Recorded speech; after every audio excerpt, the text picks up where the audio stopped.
a time for thanksgiving in the autumn of life.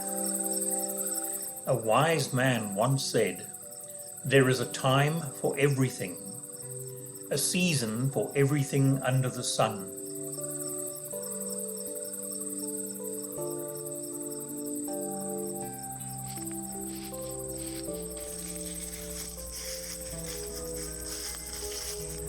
Leaves, how silently they tumble down and come to rest upon the ground, to lay a carpet rich and rare beneath the trees without a care.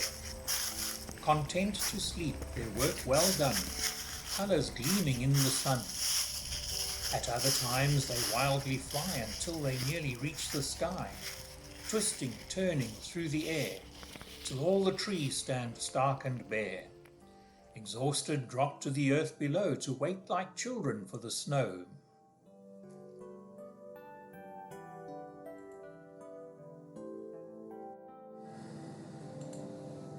Everything that happens in this world happens at the time God chooses. He sets the time for birth and the time for death, the time for planting and the time for pulling up, the time for killing and the time for healing, the time for tearing down and the time for building.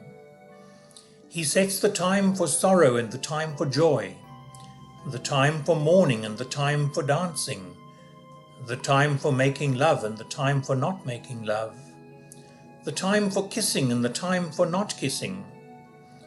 He sets the time for finding and the time for losing, the time for saving and the time for throwing away, the time for tearing and the time for mending, the time for silence and the time for talk.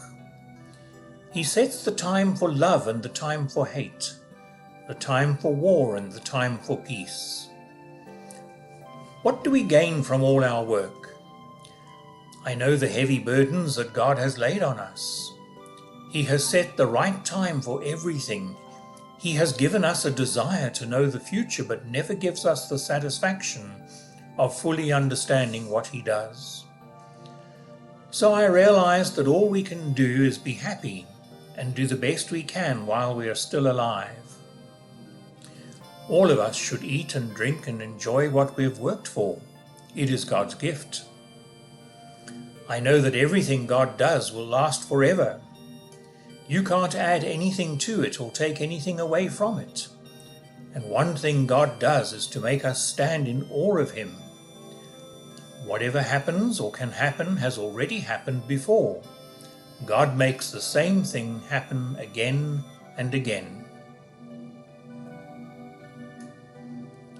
So remember your Creator while you're still young, before those dismal days and years come when you will say, "I don't enjoy life."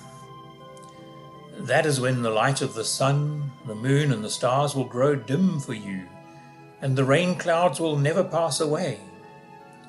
Then your arms that have protected you will tremble, and your legs now strong will grow weak. Your teeth will be too few to chew your food, and your eyes too dim to see clearly. Your ears will be deaf to the noise of the street. You will barely be able to hear the mill as it grinds or the music as it plays, but even the song of a bird will wake you from your sleep. You will be afraid of high places, and walking will be dangerous. Your hair will turn white.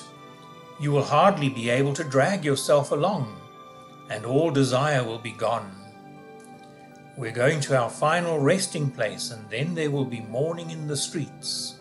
The silver chain will snap, and the golden lamp will fall and break, and the rope at the well will break, and the water jar will be shattered. Our bodies will return to the dust of the earth, and the breath of life will go back to God who gave it to us. So be it. God bless. Amen.